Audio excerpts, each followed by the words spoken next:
बंधु Odisha lift irrigation बा उठा जलसेचन निगम तरफ चाषी मान गोटे बड़ खबर आसी जोटा कि आपण मानक भिडियो मध्य कहबी।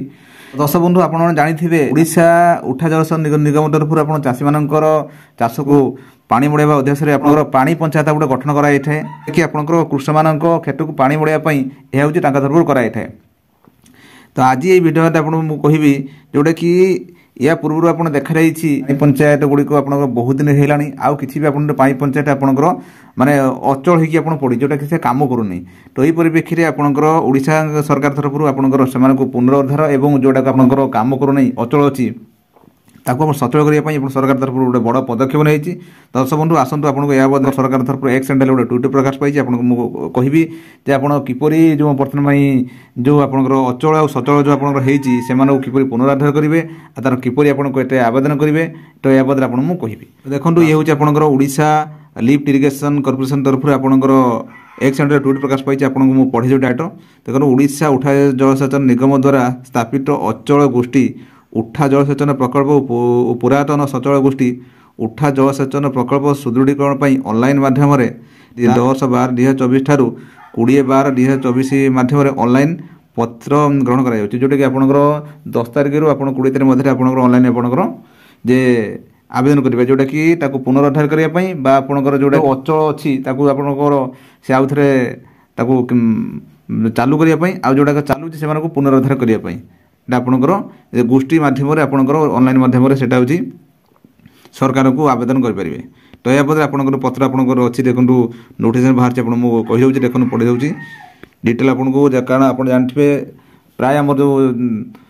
अच्छा चाषी भाई से डायरेक्ट प्रमाण दरकार। तो आसतु या बदले मुझे पढ़ी शुणी उठा जलसेचन निगम आम पढ़ी शुणा ओडिशा सरकार उद्देश्य ओडिशा सरकार जल संपद विभाग अधीनस्थ ओडिशा उठा जलसेचन निगम जरिया अचल गोष्ठी जलसेचन प्रकल्पर पुनरुद्धार और पुरातन सचल जलसेचन प्रकल्पर सुदृढ़ीकरण निमंते राज्य योजना अटकल स्टेट प्लान माध्यम पानी पंचायत कर्मकर्ता सभ्य मान ऑनलाइन दरखास्त आह्वान कर शुणिले अचल गोष्ठी उठा जलसेचन प्रकल्पर पुनरुद्धार भूपृष्ठ और भूतल जल को जलसेचन करी कृषि क्षेत्र को जलसेचन निमंते उठा जलसेचन निगम तरफ गोष्ठी उठा जलसेचन प्रकल्प स्थापन कर प्रकल्प गुड़िकर परिचालना और रक्षणाबेक्षण निमंते पानी पंचायत गठन कर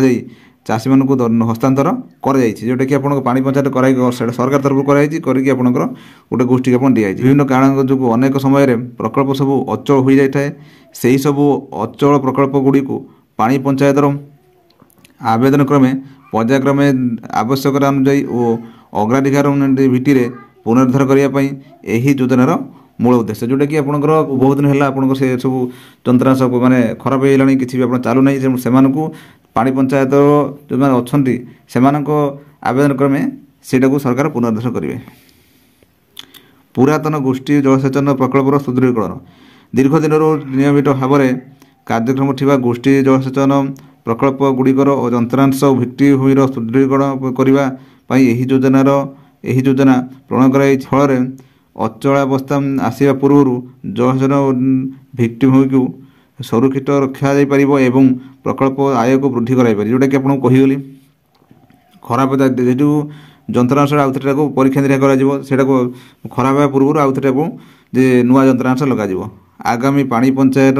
माने यही योजना सुजोग नहीं प्रकल्प को सुदृढ़ कर प्रकल्प प्रक्रिया को स्वच्छ और निरपेक्ष और अभिमुख और वास्तववादी करने निमंते पानी पंचायत सभ्य मान निर्धारित दरखास्त फॉर्म ऑनलाइन माध्यम पंजीकरण पर आसंता 10/12/2024 ठारू 20/12/2024 तारीख पर्यंत खोला रोटा कहली आप 10 तारिख रू आप 20 तारिख पर्यंत चाषी भाई और भौणी मैंने एकत्रित हो निज घरे बसी मोबाइल फोन द्वारा किंबा ग्राम जनसहायता केन्द्र किंबा ग्राम पंचायत ऑफिस को जाई उठा जलसेचन निगम वेबसाइट www.odisalift.com उपरोक्त समय सीमा मध्यम ऑनलाइन दरखास्त पूर्ण करी यही योजना पर्याप्त सौजो नेबाक अनुरोध कराए जोटा कि आपंकर कहला आप किपरि आवेदन करेंगे कौटी आप आवेदन करेंगे ସେ ବାବଦରେ ଆପଣ କୁହାଗଲା। ଦଶ ବନ୍ଧୁ ଇଏ ଥିଲା ଆପଣଙ୍କୁ କହିଗଲେ ଏ ଯେଉଁ ଓଡ଼ିଶା ଲିଫ୍ଟ ଇରିଗେସନ୍ ବା ଉଠା ଜଳସେଚନ ନିଗମ ତରଫରୁ ଆପଣଙ୍କର ଯେଉଁ ପାଣି ପଞ୍ଚାୟତ ପାଇଁ ଆପଣଙ୍କର ଆସିଥିଲା ଆପଣଙ୍କର ନୂଆ ପ୍ରକଳ୍ପ ଆଉ ଆପଣଙ୍କର ପୁରୁଣା ପ୍ରକଳ୍ପ ଆପଣଙ୍କର ଯେଉଁ ଅଚଳ ଆଉ ଆପଣଙ୍କର ଯେଉଁଟାକି କାମ କରୁନଥିବ ସେମାନଙ୍କୁ ପୁନରୁଦ୍ଧାର କରିବା ପାଇଁ ଆପଣଙ୍କର ଗୋଟେ ବୋର୍ଡ଼ ଅପଡେଟ୍ ଆସିଥିଲା, ଯେଉଁଟାକି ଆପଣଙ୍କର ଏଇ ଆଉ ଆପଣଙ୍କର 10 ତାରିଖରୁ ଆପଣଙ୍କର 20 ତାରିଖ ମଧ୍ୟରେ ଆପଣଙ୍କର ଏହାକୁ ଆବେଦନ ପାଣି ପଞ୍ଚାୟତ ମାଧ୍ୟମରେ ଆବେଦନ କଲେ ସେମାନେ ସରକାର ତରଫରୁ ଆସିକି ସେଟାକୁ ଆପଣ ପୁନରୁଦ୍ଧାର କରିବେ। ଆପଣଙ୍କର ଯେଉଁଟାକି ଖରାପ ହେଇଥିବ ଆପଣ ସଜ କରିଦେବେ, ଯେଉଁଟାକି ଆପଣଙ୍କର ଆଗାମୀ ଦିନରେ ଆପଣଙ୍କର କିଛି ଖରାପ ହେବାର ଅଛି ତାକୁ ଆପଣଙ୍କର ପୁନରୁଦ୍ଧାର ଆପଣଙ୍କର ରିନ୍ୟୁଏବଲ୍ ଆପଣ କରିବେ। ବନ୍ଧୁ ମୁଁ ଭାବୁଥିବି ଆଜିକାର ଏ ଭିଡ଼ିଓଟି ବୁଝିପାରିବେ। ଯଦି ଆପଣ ଏବେ ସୁଦ୍ଧା ଆମ ଚ୍ୟାନେଲ ଅଛନ୍ତି ଆମ ଚ୍ୟାନେଲ ସବସ୍କ୍ରାଇବ୍ କରନ୍ତୁ, ତା ସହିତ ଆପଣଙ୍କ ଏହି ଭିଡ଼ିଓଟିକୁ ଅନ୍ୟମାନଙ୍କୁ ସେୟାର କରନ୍ତୁ, ଯେଉଁଟାକି ଆମ ଚାଷୀ ଭାଇମାନେ କିଛି ଆପଣ ଜାଣିପାରିବେ। ଦଶ ବନ୍ଧୁ